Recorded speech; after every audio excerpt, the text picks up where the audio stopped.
जून 15 का वेरिएंट शायद किसी ने बता दिया 52 आई थिंक। ओके ठीक है जी। तो जून 15 का अगर हमने 52 किया है तो आज हम पहले जून 15 का 51 देखते हैं और फिर उसके बाद कोई और पेपर की तरफ आते हैं। जून 15 का 51 ये देख लीजिएगा, असल में दो कंपोनेंट सेम होते हैं, कहीं ऐसा ना हो कि ये वही कंपोनेंट हो। क्या ये वही क्वेश्चन है जो हमने लास्ट क्लास में किया था, ये डिफरेंट है?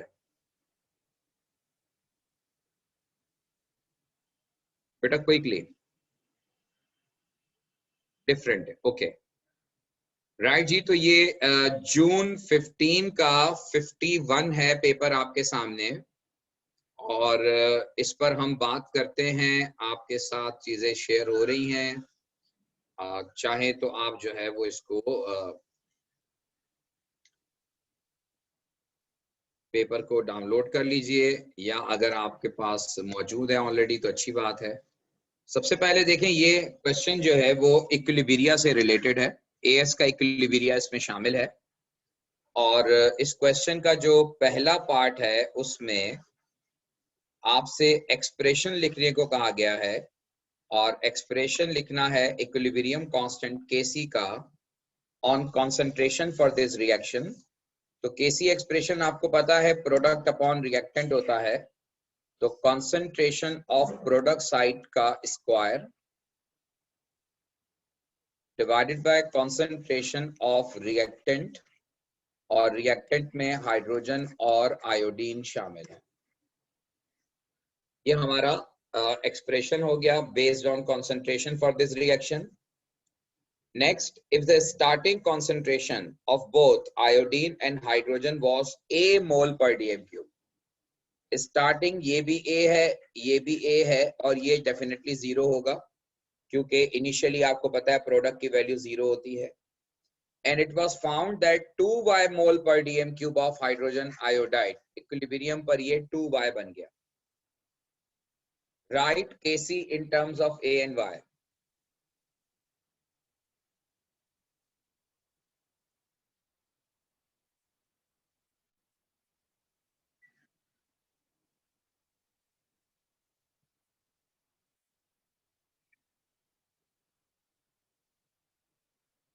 ठीक है जी, आज ही ऑर्गेनिक के पास पेपर कर लेते हैं, ये पहले एक पेपर कर लेते हैं, फिर ऑर्गेनिक के पास पेपर्स की तरफ आ जाएंगे, कोई इशू नहीं है। अच्छा तो ये 2y हो गया। अच्छा 2y में देखें आप, यहाँ रेशो जो है वो 2:1 है, यानी अगर ये 2y प्रोड्यूस होगा तो ये y कंज्यूम होगा, क्योंकि जितना आयोडीन कंज्यूम होगा उसका डबल HI फॉर्म होगा इक्वेशन के रेशो के हिसाब से। तो अगर HI 2y बन रहा है तो जो हाइड्रोजन और आयोडीन कंज्यूम होगा वो Y कंज्यूम होगा। इसका मतलब है इक्विलिब्रियम पर ये A माइनस वाई होगा और ये भी A माइनस वाई होगा। Y चला जाएगा, जो A शुरू में था उसमें से Y चला जाएगा। अब आपको एक्सप्रेशन लिखना है in term of A and Y only. तो प्रोडक्ट की जगह वैल्यू पुट कर देंगे 2y square divided by A minus y into A minus y. ये हमने एक्सप्रेशन लिख दिया in term of Y and A। Hopefully आपको बात समझ में आ गई हो। Next, the expression of the equilibrium constant from A2 can be rewritten as shown follow। इसी एक्सप्रेशन को इन्होंने रीराइट कर दिया है, और यहां पर वो आपसे y की वैल्यू कैलकुलेट करवा रहे हैं। आप देखें अगर, तो ये y की वैल्यू कैलकुलेट करवा रहे हैं, a से माइनस कर रहे हैं a माइनस वाई, तो y की वैल्यू आ रही है। तो इस तरह से आप a और y, a की वैल्यू तो मौजूद है, y की वैल्यू फाइंड आउट कर लेंगे। y जो है, y को प्लॉट करवा रहे हैं वो y एक्सिस पर, और a को प्लॉट कराएंगे वो x एक्सिस पर। इसका मतलब ये है कि जो बाकी बचेगा Kc अपॉन 2 + 2 Kc, ये होगा आपका स्लोप या ग्रेडियंट, जिसको आप m कहते हैं। क्योंकि आपको पता है कि स्ट्रेट लाइन ग्राफ जो होता है वो y is equal to mx को फॉलो करता है। तो अगर y हमने y एक्सिस पे प्लॉट किया है, a हमने x एक्सिस पे प्लॉट किया है, तो a के साथ जो पार्ट मल्टीप्लाई हो रहा है वो सारा का सारा ग्रेडियंट या स्लोप।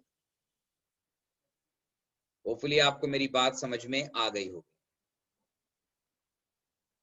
और अगर ये बात समझ में आ गई है तो देखें अब आगे, ये इन्होंने प्लॉट करवाया है और फिर लाइन ऑफ बेस्ट फिट, उसके बाद कोऑर्डिनेट्स पॉइंट, स्लोप और फिर केसी की वैल्यू कैलकुलेट करवा ली। तो इसमें कोई खास काम करना नहीं था, ये चीजें जो आपको मैंने बताई वो ये करवा चुका है, ठीक है। अब क्वेश्चन जो नेक्स्ट है डी, के explain why for safety reason it is necessary to remove air from 1 DM cube flask.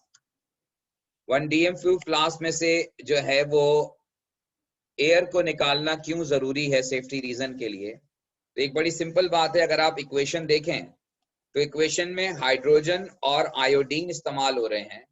अगर वहां पर एयर मौजूद होगी तो हाइड्रोजन में रिएक्ट विद एयर और एक्सप्लोजन विल अकर। हाइड्रोजन जो है वो एयर के साथ यानी ऑक्सीजन से रिएक्ट करके एक्सप्लोजन हो जाएगा, और इस एक्सप्लोजन को अवॉइड करने के लिए जरूरी है कि पहले एयर को जो है वो रिमूव किया जाए। तो एयर को रिमूव करने का रीजन ये है। Next, one of the experiment B was repeated in a 500 cm3 flask instead of 1 DM3 flask. What effect, if any, would have on the rate of the reaction and the value of Kc measured? अच्छा, अब ये पूरा AS का concept है। AS में आपको बताया गया होगा और मैंने भी बताया A2 में कि K की जो वैल्यूज होती हैं, कोई भी K हो, इसकी वैल्यू हमेशा डिपेंड करती है टेम्परेचर पर। It depends upon temperature only. ये वॉल्यूम पे डिपेंड नहीं करती, ये सिर्फ टेम्परेचर पे डिपेंड करती हैं, सिर्फ टेम्परेचर पर। इसका मतलब ये है कि के की वैल्यू पर कोई फर्क नहीं पड़ेगा अगर आप वॉल्यूम को डबल करें या हाफ करें। वॉल्यूम को चेंज करने से केसी की वैल्यू विल रिमेन अनचेंज। हाँ, लेकिन रेट ऑफ द रिएक्शन पे फर्क पड़ेगा, क्योंकि आपने 1 DM क्यूब की फ्लास्क को कम करके 500 CM क्यूब कर दिया। तो जब आपने फ्लास्क छोटी कर दी, तो फ्लास्क छोटी करने का मतलब यह है कि आपने number of particle per unit volume increase कर दिए, और जब number of particle per unit volume बढ़ेंगे तो उनकी जो कोलिजन फ्रीक्वेंसी है वो इंक्रीज करेगी, और कोलिजन फ्रीक्वेंसी इंक्रीज करने का मतलब है कि रेट ऑफ द रिएक्शन बढ़ जाएगा। रेट ऑफ द रिएक्शन बढ़ेगा लेकिन केसी की value will remain unchange. Rate of the reaction increase होगा but the value of Kc remain unchanged. Hopefully आपको मेरी बात समझ में आ गई होगी।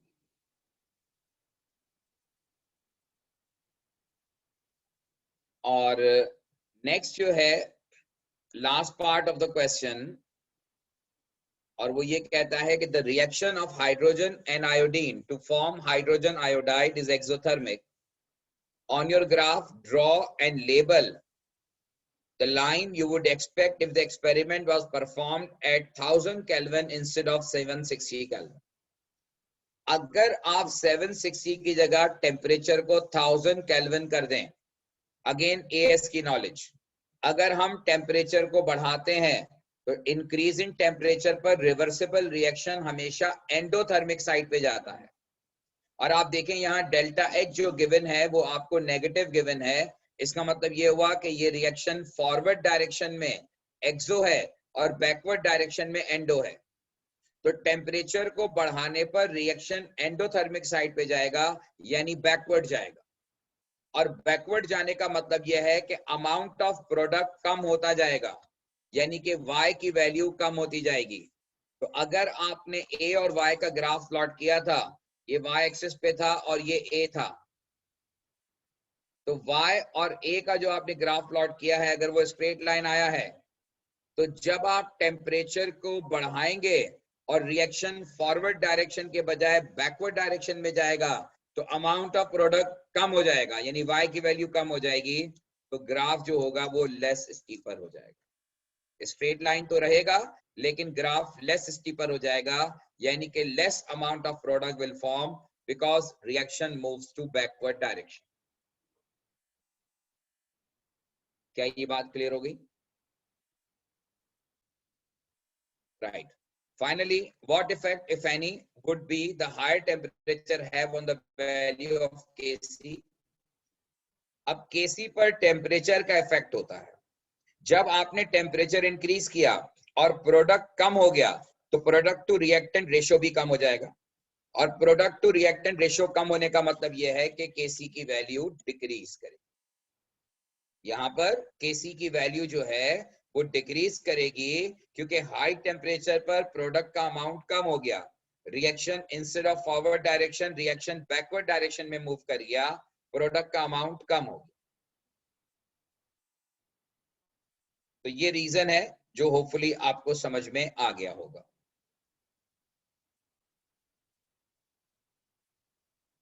ठीक है जी, तमाम लोग क्लियर हैं? तो it is another type of question जो पेपर 5 से रिलेटेड है। अब आप लोगों ने कहा कि जनाब मैं जो हूं वो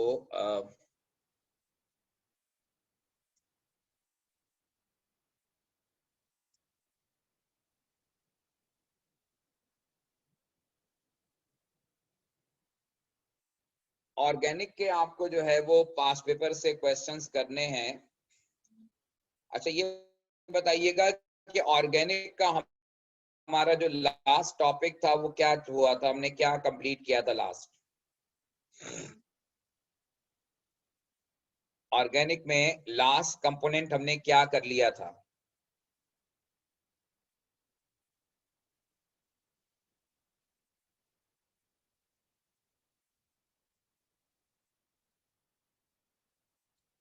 कार्बन नाइट्रोजन कंपाउंड। तो उसमें हमने कितना कर लिया था? हमने उसमें प्रिपरेशन ऑफ अमाइंस कर लिया था, उसके बाद बेसिसिटी ऑफ अमाइंस, ताकि मैं उसी हिसाब से आपको क्वेश्चंस जो है वो करवाऊं।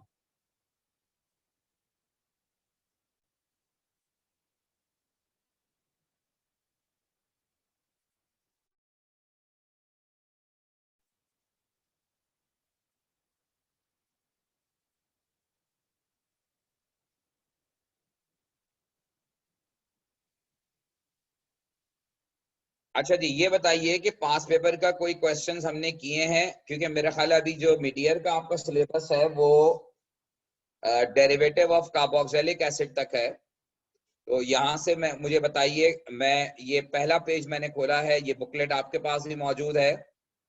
आप मुझे बताइए कि हमने क्या यहाँ से शुरू कर दिए थे, ये क्वेश्चंस किए थे?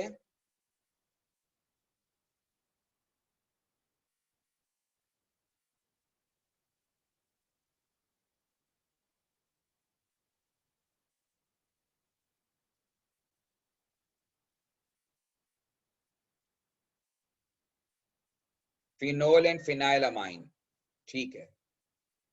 तो ये तो खैर आसान क्वेश्चंस हैं, ये हम कर चुके हैं बकौल आपके। ठीक है जी, आगे मैं देखता जा रहा हूँ जो क्वेश्चन मुझे लगता है कि आपको ट्रबल कर सकता है, तो वो क्वेश्चन मैं आपको करवाता जाऊंगा।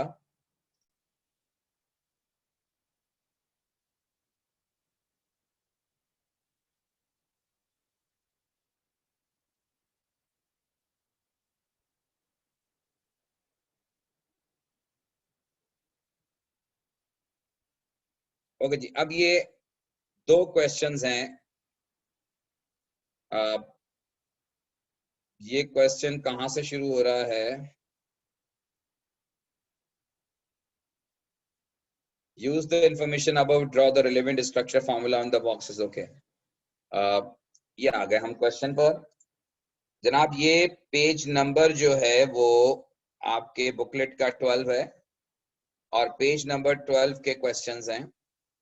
तो let we start to solve these questions. Page number 12 पर अब देखें आप, यहाँ मिथाइल बेंजीन से हम स्टार्ट ले रहे हैं और मिथाइल बेंजीन को हम ब्रोमीन और AlCl3 के साथ यूज कर रहे हैं। तो मैंने ये कहा था, कुछ लोगों ने पूछा कि मार्किंग स्कीम में ब्रोमीन के साथ उन्होंने FeBr3 की जगह AlCl3 यूज किया है। तो AlCl3 इक्वली वैलिड है, ठीक है। आप FeCl3 यूज करें, FeBr3 यूज करें, AlCl3 यूज करें, AlBr3 यूज करें, ये सारे एज ए कैटलिस्ट इस्तेमाल हो सकते हैं यहाँ पर। तो ब्रोमीन और AlCl3 जो है, इसमें आप ब्रोमिनेशन करने जा रहे हैं, बेंजीन पर आप ब्रोमीन इंट्रोड्यूस करने जा रहे हैं, और ब्रोमीन इंट्रोड्यूस करने का मतलब ये है कि अब ये CH3 जो है, ये जो है वो 2,4 डायरेक्टर है, अगर आपको याद हो। और आपको ये भी याद होगा कि हम हमेशा जो ऑलरेडी ग्रुप प्रेजेंट होता है वो इनकमिंग ग्रुप को डायरेक्ट करता है, और यहाँ इनकमिंग ग्रुप ब्रोमीन है और ऑलरेडी प्रेजेंट ग्रुप CH3 है। तो इनकमिंग ग्रुप Br है, लिहाजा Br जो है वो पोजीशन 2 और पोजीशन 4 पर आएगा। आपको कोई एक प्रोडक्ट मेंशन करना है, क्योंकि उसने प्रोडक्ट्स नहीं पूछे, सिर्फ एक प्रोडक्ट पूछा है। तो आप यहाँ पर कोई एक प्रोडक्ट मेंशन कर देंगे, लाइक CH3 अपनी जगह रहेगा, और आपने पोजीशन 4 पर Br लगा दिया। नेक्स्ट, जब आप इस कंपाउंड को KMnO4 के साथ रिएक्ट करवाएंगे, followed by H positive ion, ये 1 और 2 करके लिखा हुआ है, इसका मतलब यह है कि पहले स्टेप में KMnO4 अल्कलाइन मीडियम में रिएक्ट करवा रहे हैं, फिर फॉलोड बाय H पॉजिटिव। लेकिन अल्टीमेटली आपको पता है कि KMnO4 के साथ रिएक्शन का मतलब यह है कि product will be benzoic acid, और ये Br अपनी जगह रहेगा। ये हमारा प्रोडक्ट बन गया B।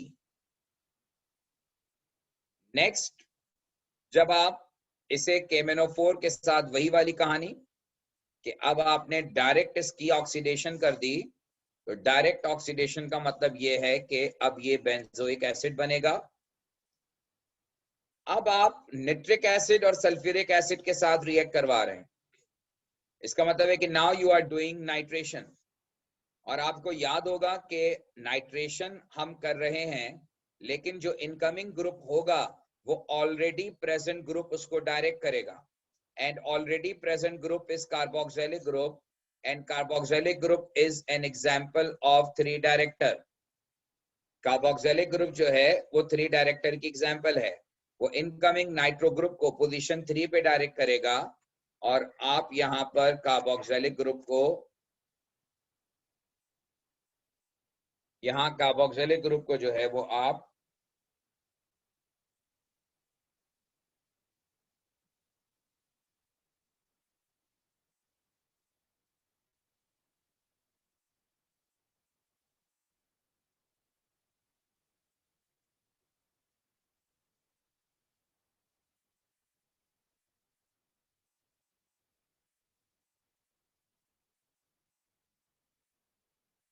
अच्छा जी, तो अब यहाँ पर कार्बोक्सिलिक ग्रुप अपनी जगह रहेगा, और जो इनकमिंग ग्रुप है ये पोजीशन 3 पे डायरेक्ट होगा।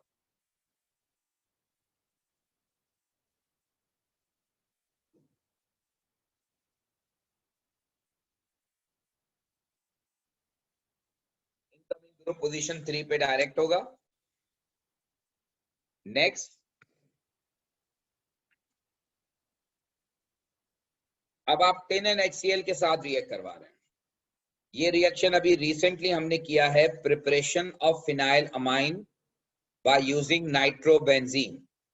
ये नाइट्रो ग्रुप की रिडक्शन करता है tin and HCl, followed by OH, क्योंकि आपको मैंने कहा था कि इसमें यहाँ NH2 आ जाएगा, और अल्कलाइन कंडीशन की वजह से यहाँ ऊपर जो है वो सॉल्ट ऑफ कार्बोक्सिलिक एसिड बनेगा। हो सकता है कि मार्किंग स्कीम में इन्होंने कार्बोक्सिलिक ही लिखा हो, लेकिन चूंकि अल्कलाइन कंडीशन फॉलोड बाय हम कर रहे हैं, तो यहाँ technically salt of carboxylic acid बनना चाहिए, क्योंकि आप यहाँ अल्कलाइन कंडीशन अप्लाई कर रहे हैं फॉलोड बाय में, और carboxylic group acidic in nature है, तो ये अपना प्रोटॉन लूज करेगा, और NO2 जो है it get convert into NH2। ये आपका फाइनल प्रोडक्ट होगा E। अब आप देख लीजिए इस पूरी कहानी में किसी किस्म का कोई क्वेश्चन, कोई सवाल? राइट जी, नहीं है तो बहुत अच्छी बात है। अगली एग्जांपल भी इसी तरह का एक साइक्लिक जो है वो पैटर्न है, और इस साइक्लिक पैटर्न में क्या कर रहे हैं, पहले मिथाइल बेंजीन की नाइट्रेशन कर रहे हैं। कंपाउंड G आपको आइडेंटिफाई करना है, लेकिन इससे आगे आप देखें NO2 जो उन्होंने लगाया हुआ है वो पोजीशन 4 पे लगाया हुआ है। अब ये CH3 जो है ये 2,4 डायरेक्टर है, और जो आप नाइट्रिक एसिड सल्फ्यूरिक एसिड इस्तेमाल कर रहे हैं ये आप नाइट्रेशन कर रहे हैं, यानी कि आपका इनकमिंग ग्रुप नाइट्रो है, और ये CH3 ग्रुप इनकमिंग ग्रुप को पोजीशन 2 और पोजीशन 4 पे डायरेक्ट करेगा, और आपने इसको पोजीशन 4 पे लगाना है क्योंकि NO2 जो है वो पोजीशन 4 पर आगे लगा हुआ है।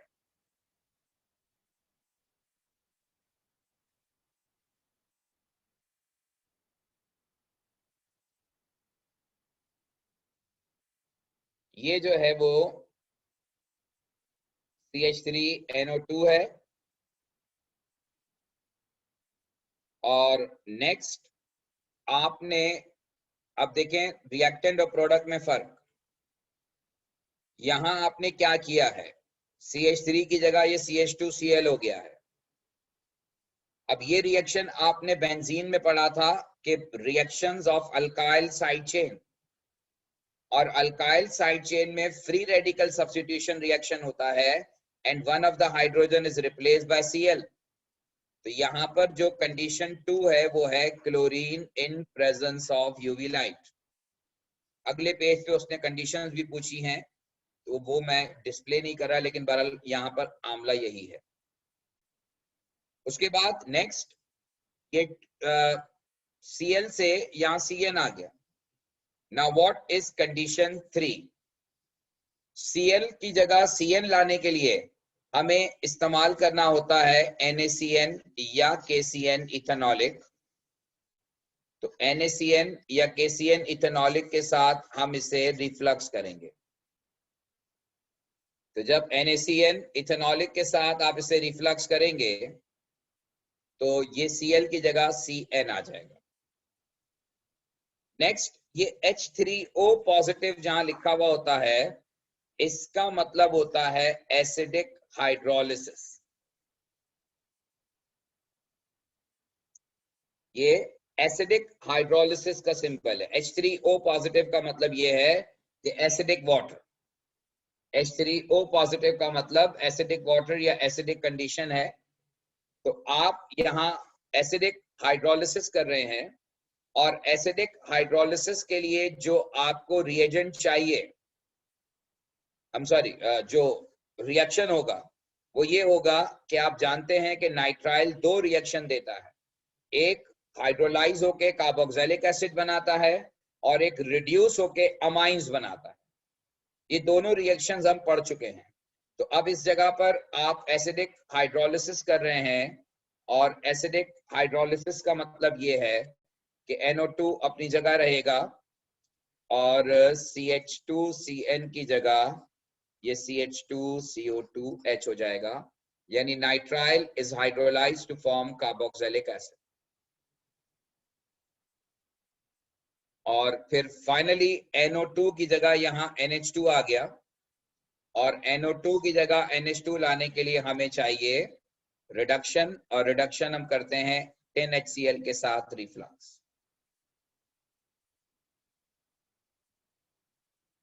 ये है इस पूरे पार्ट की स्टोरी, स्ट्रक्चर GNH और कंडीशन 1, 2, 3, 4 एंड 5।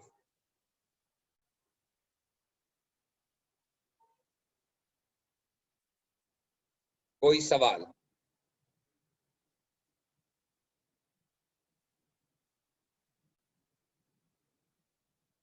यहाँ स्टेप 2, स्टेप 3, स्टेप 5 वही पूछा है, और स्ट्रक्चर GNH पूछा है।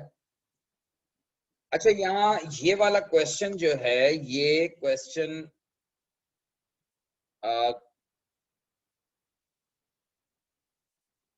काफी सारे लोगों का मैसेज था कि ये क्वेश्चन उनको ट्रबल कर रहा था।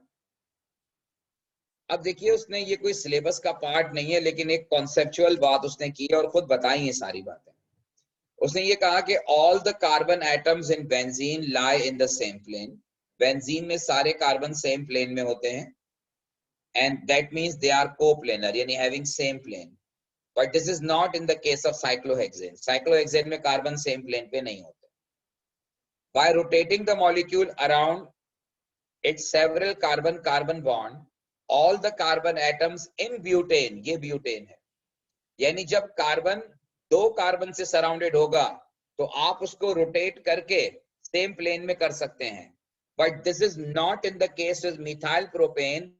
यानी अगर कार्बन 3 कार्बन से सराउंडेड है, अगर कार्बन 3 कार्बन से सराउंडेड है तो आप उसको रोटेट करके सेम प्लेन पे नहीं ला सकते। ये इसका बताने का मकसद है। यानी बेंजीन जहां पर है वो सेम प्लेन पर है, साइक्लोहेक्सेन सेम प्लेन पे नहीं होता, और जहां कार्बन सराउंडेड बाय 2 है वो सेम प्लेन पर होता है, और जहां कार्बन सराउंडेड बाय 3 है उसको आप सेम प्लेन पे नहीं कर सकते। ये उसने शुरू में एक्सप्लेनेशन दी है। और फिर आगे उसने पूछा है कि then place a tick in the appropriate column in the table below, कि इसमें से कौन सा प्लेनर है और कौन सा प्लेनर नहीं है। ए को देखें, तीनों बेंजीन रिंग है, कोप्लेनर। बी में एक बेंजीन रिंग और एक साइक्लोहेक्सेन है, तो ये कोप्लेनर नहीं होगा। सी में देखें, carbon is surrounded by 2 carbon, ये कोप्लेनर होगा। और नेक्स्ट आप इस कंपाउंड को देखिए, कंपाउंड डी जो उन्होंने बताया है, कंपाउंड डी में ये सेंटर वाला कार्बन जिसके ऊपर OH है वो 2 कार्बन के साथ सराउंडेड है, तो ये कोप्लेनर होगा। और इसके बाद फाइनली इस कंपाउंड को देखिए, ई को, इसमें ये वाला कार्बन जो है, ये कार्बन सराउंडेड बाय 2 कार्बन है, जबकि एक NO2 है इस पर, तो यहां पर कार्बन कार्बन कोप्लेनर होंगे, आप इनको रोटेट करके सेम प्लेन पे ला सकते हैं। तो इसलिए एक कंपाउंड इनमें से ऐसा है, कंपाउंड बी, जो जिसमें all carbon atoms, not all carbon atoms can be coplanar, बाकी चारों में कार्बन एटम्स कोप्लेनर होंगे। जो मैंने बात आपसे डिस्कस की है, अगर कोई कंफ्यूजन है तो बताइए मुझे। ये वही पुराने 3 स्ट्रक्चर हैं, ए बी सी। इसमें से बी जो है उसमें सारे कार्बन एटम कोप्लेनर नहीं हो सकते, लेकिन बाकी जो चारों कंपाउंड हैं उनमें जो है वो सब coplanar. If you have any question then please ask me.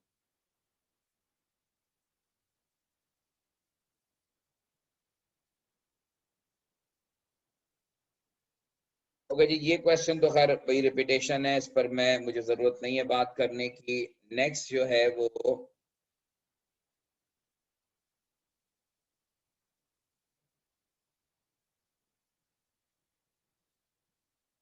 Right, चले, हाँ, ये एक थोड़ा सा कंसेप्चुअल क्वेश्चन है, एक पार्ट इसका। ये है बेंजाइल बेंजोएट का स्ट्रक्चर ये बनाना है, and is a constituent of many perfumery product. ये सारी कहानी है। आपको स्ट्रक्चर ऑफ H बताना है। अगर आप में से कोई सजेस्ट कर सके कि स्ट्रक्चर H क्या होना चाहिए, इसके लिए आपको जो कंपैरिजन करना होगा वो इन दोनों प्रोडक्ट्स का करना होगा। देखें, ये और ये, इस कंपाउंड को इसमें कन्वर्ट करना है। इसके लिए आपको सोचना होगा कि इंटरमीडिएट क्या होगा, ऐसी कौन सी चीज बनेगी जिसमें आप इसकी जगह OH ला सकते हैं।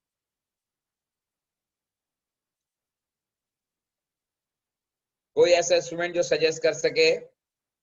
ओके, किसी ने सजेस्ट किया है भाई, गुड। हमने बिल्कुल सही सजेस्ट किया कि आपको OH लाने के लिए यहां पर क्लोरो ग्रुप चाहिए, और chloro group alkyl side chain पे आप ला सकते हैं बाय क्लोरीनेशन।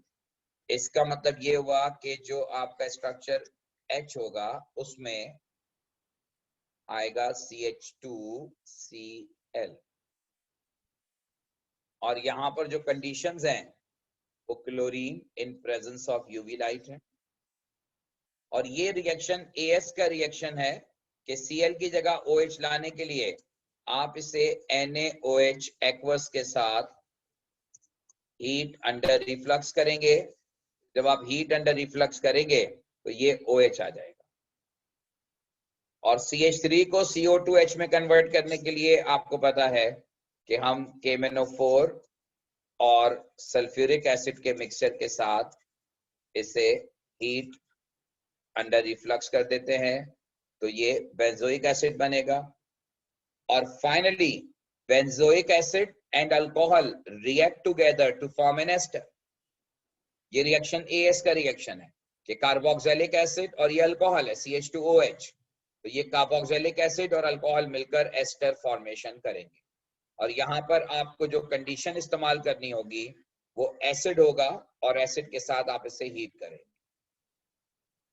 एसिड के साथ यानी सल्फ्यूरिक एसिड के साथ आप इसे हीट करें।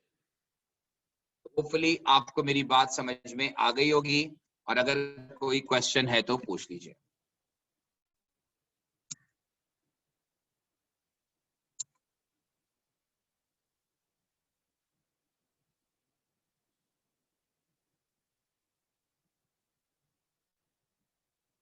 अच्छा जी, अब ये क्वेश्चन पेज नंबर 17 पर है, और पेज नंबर 17 पे जो ये क्वेश्चन है, इसमें पहले तो ऊपर वाला क्वेश्चन देख लेते हैं। एनीवन कैन सजेस्ट कि ये बेंजीन को फाइनल प्रोडक्ट में कन्वर्ट करना है, तो बेंजीन को इस फाइनल प्रोडक्ट में आप कैसे कन्वर्ट करेंगे? अमाइन। आपको पता होना चाहिए कि अमाइनो ग्रुप लाने के लिए आपको पहले बेंजीन की नाइट्रेशन, और आपको ये भी पता है कि क्लोरो ग्रुप जो है वो 2,4 डायरेक्टर है।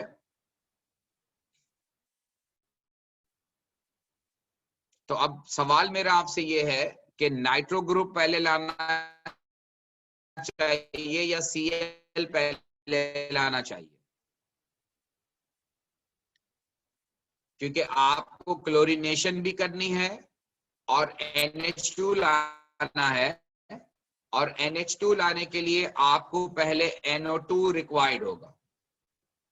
तो क्लोरीनेशन पहले करेंगे या नाइट्रेशन पहले करेंगे? क्योंकि आपको प्रोडक्ट 4 पे चाहिए, तो 4 पर प्रोडक्ट लाने के लिए जरूरी है कि आप पहले 2,4 इंट्रोड्यूस करें। यानी इसका मतलब ये है कि आप बेंजीन, और इसके लिए आप chlorine in presence of FeCl3, ये क्लोरोबेंजीन में कन्वर्ट हो गया। अब जब ये क्लोरोबेंजीन बन गया, तो क्लोरोबेंजीन जो है इससे करेंगे, तो ये Cl ग्रुप जो है ये 2,4 डायरेक्टर है, तो ये इनकमिंग ग्रुप को पोजीशन 2 और पोजीशन 4 पे भेजेगा, और हमें NH2 पोजीशन 4 पे चाहिए। इसका मतलब है कि NO2 को हमें पोजीशन 4 पे लाना है, और हम करने जा रहे हैं नाइट्रेशन, और नाइट्रेशन के लिए आपको यूज करना होगा निट्रिक एसिड, सल्फ्यूरिक एसिड, और इसके साथ जो है वो 55 डिग्री सेंटीग्रेड। ये कंडीशन 2 हो गई। एंड देन कंडीशन 3 में आपने NO2 को कन्वर्ट करना है NH2 में, तो NO2 को NH2 में कन्वर्ट करने के लिए 10NHCl के साथ आप इसे रिफ्लक्स करेंगे, and then followed by NaOH, then followed by NaOH. Reaction 3 में आप इसे 10NHCl के साथ रिफ्लक्स करेंगे, and then followed by NaOH. ये रिएक्शन जो है वो कंप्लीट हो गया, या क्वेश्चन कंप्लीट हो गया। इसमें अगर आपको लगता है किसी किस्म का कोई कंफ्यूजन है तो पूछ लीजिए।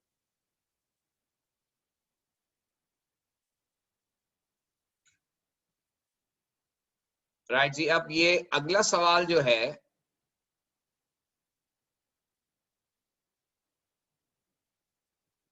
इसमें यहां पर ये जो आपको 2 लाइंस नजर आ रही हैं, ये 2 लाइंस एक्चुअली 2 मिथाइल ग्रुप्स हैं। क्योंकि आपको पता है कि स्केलेटल फॉर्म में जब आप लाइन बनाते हैं तो टर्मिनल पे कार्बन होता है, तो यहां भी टर्मिनल पे कार्बन है, यहां भी टर्मिनल पे कार्बन है, तो ये 2 मिथाइल ग्रुप्स हैं।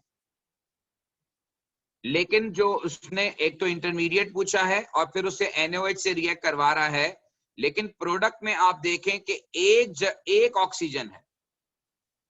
जब आप chlorine in presence of light react कराते हैं तो आपको पता है कि अल्काइल साइड चेन में one of the hydrogen is replaced by Cl, alkyl side chain की क्लोरीनेशन होती है।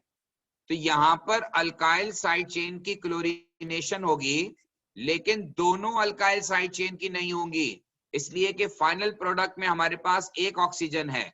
हाँ, यहां पर अगर दो ऑक्सीजन होते तो फिर हम दो क्लोरीन लगाते, दोनों पर एक एक Cl लगाते।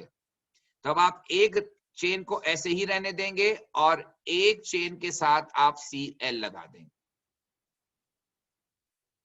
एक चेन को आप ऐसे ही रहने देंगे, एक चेन के साथ Cl लगाएंगे, और फिर जब आप इस कंपाउंड को रिएक्ट करवाएंगे NaOH के साथ, तो जिस जगह पर Cl था वहां Cl की जगह OH आ जाएगा। Nucleophilic substitution reaction will occur. तो बाद औकात एग्जामिनर इस तरह से भी कंफ्यूज करता है, जैसे इस क्वेश्चन में आप देखें कर रहा है, रिएक्टेंट दिया है और फाइनल प्रोडक्ट में फार्मूला दे दिया है। अब उस फार्मूले से आपको समझ में आना चाहिए कि आपने एक ऑक्सीजन लाना है, यानी एक OH आना है। चले अब अगला रिएक्शन अब आप खुद ट्राई करें।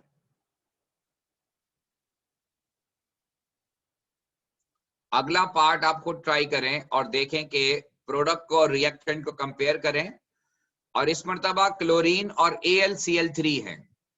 Chlorine in presence of light का मतलब यह होता है कि रिएक्शन अल्काइल साइड चेन पर होगा, और chlorine in presence of AlCl3 का मतलब यह है कि बेंजीन पर क्लोरीन लगेगा। तो सिर्फ इस कंडीशन के तब्दील होने से प्रोडक्ट का नेचर तब्दील हो जाता है। Chlorine in presence of light का मतलब यह है कि अल्काइल साइड चेन पर जो है वो रिएक्शन होगा, और chlorine in presence of AlCl3 का मतलब यह है कि रिएक्शन बेंजीन रिंग पर होगा। अब ये CH3 है और ये भी CH3 है, और ये CH3 जो है ये दोनों 2,4 डायरेक्टर हैं, तो ये भी डायरेक्ट करेगा, ये भी डायरेक्ट करेगा। अब आपकी मर्जी है किसी एक Cl को लगा दें, क्योंकि फाइनल प्रोडक्ट में आपको एक ही Cl चाहिए। तो आपने क्या करना है कि आप किसी एक की रिस्पेक्ट से जो है वो Cl लगा देंगे। इसकी रिस्पेक्ट से पोजीशन 4 ये बनती है। इसमें अब कहीं नहीं लिखा हुआ पोजीशन वगैरह का मसला, आप पोजीशन 2 पे भी लगा सकते। और इसकी रिस्पेक्ट से अगर आप देखेंगे तो पोजीशन 4 ये बनती है। तो आप इन चारों में से कहीं भी कार्बन पे Cl लगा सकते हैं। अब इस कंपाउंड की कर रहे हैं नाइट्रेशन। तो नाइट्रेशन में आपको पता है कि ये CH3 है, ये CH3 है, ये Cl है, ये सारे ऑलरेडी प्रेजेंट ग्रुप हैं। तो अब ये इनकमिंग ग्रुप को डायरेक्ट करेगा इधर, और ये भी इनकमिंग ग्रुप को डायरेक्ट करेगा इधर। तो आइडियल पोजीशन NO2 की ये है, ये NO2 की आइडियल पोजीशन।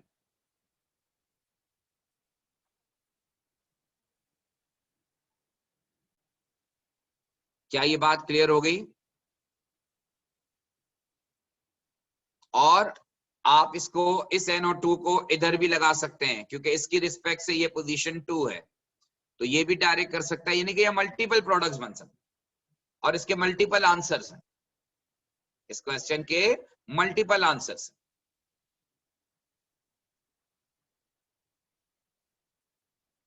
क्या ये बात क्लियर हो गई? कोई अगर क्वेश्चन है तो पूछ लें।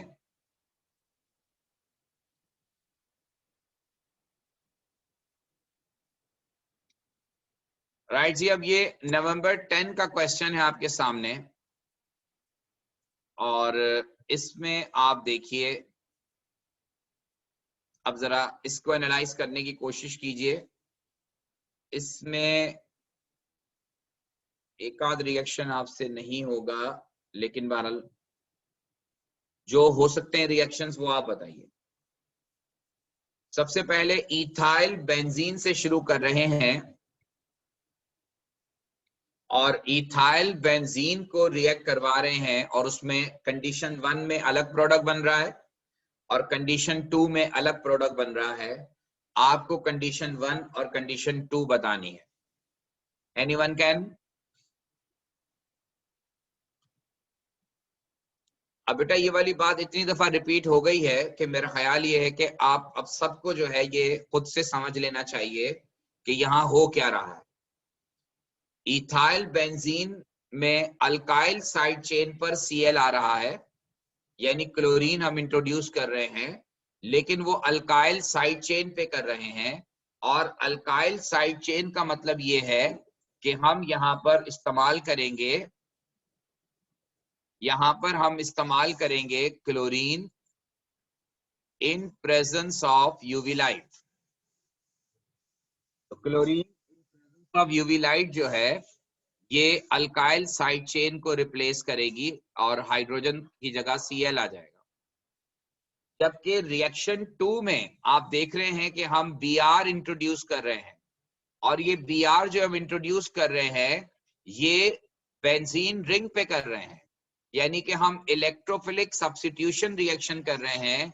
तो यहां हम ब्रोमिनेशन कर रहे हैं, और bromine in presence of AlCl3 या bromine in presence of FeCl3 या FeBr3, आप कुछ भी यूज कर सकते हैं। नेक्स्ट जो है नंबर 3, अब आप देखिए ये कॉन्सेप्ट AS का कॉन्सेप्ट है। यहां पर एलिमिनेशन रिएक्शन हो रहा है क्योंकि carbon carbon double bond form हो रहा है। यहां पर जो रिएक्शन हो रहा है वो एलिमिनेशन रिएक्शन हो रहा है, carbon carbon double bond form हो रहा है। और carbon carbon double bond form करने के लिए AS में जो रिएजेंट आपने पढ़े थे, जो नंबर 3 होगा वो होगा KOH। बिल्कुल, प्रेजेंस ऑफ इथेनॉलिक KOH। तो KOH in presence of ethanol आप इसे हीट अंडर रिफ्लक्स करेंगे। तो कंडीशन 3 जो है ये इथेनॉलिक KOH है। इथेनॉलिक KOH जो है ये एलिमिनेशन रिएक्शन करता है। एक कार्बन से हेलोजन निकलेगा और उसके एडजेसेंट कार्बन से H निकलेगा, और दोनों कार्बन के दरमियान डबल बॉन्ड फॉर्म हो जाएगा। तो इथेनॉलिक KOH के साथ हीट अंडर रिफ्लक्स में carbon carbon double bond produce हो। नेक्स्ट नंबर 4 जो है उसमें आप देखिए क्या कर रहे हैं हम, इथाइल बेंजीन पर हम NO2 इंट्रोड्यूस कर रहे हैं। तो इथाइल बेंजीन पर NO2 इंट्रोड्यूस करने का मतलब ये है कि हमें निट्रिक एसिड और सल्फ्यूरिक एसिड का मिक्सचर रिक्वायर्ड होगा, क्योंकि अब हम नाइट्रेशन कर रहे हैं एट 55 डिग्री सेंटीग्रेड या सिंपली रिफ्लक्स लेंगे। तो कंडीशन 4 में ये इथाइल ग्रुप जो होता है ये 2,4 डायरेक्टर होता है, ऑलरेडी उन्होंने 4 पे लगाया हुआ है। तो हमें सिर्फ रिएजेंट बताना है कि कौन सा रिएजेंट यहां रिक्वायर्ड हो। देन रिएक्शन 6 में NO2 को कन्वर्ट किया है NH2 में। तो NO2 को NH2 में कन्वर्ट करने के लिए जो कंडीशन आपको चाहिए वो कंडीशन है कि आप 10NHCl के साथ रिएक्ट करवाएंगे, reflux, and then followed by NaOH। ये नंबर 1 और ये नंबर 2। 10NHCl के साथ रिफ्लक्स करेंगे and then followed by NaOH।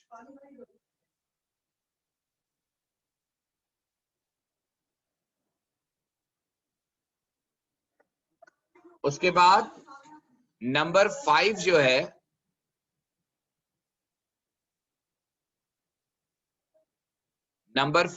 है,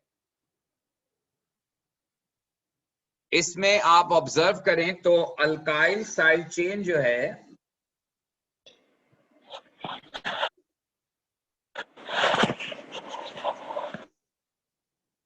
अल्काइल साइड चेन जो है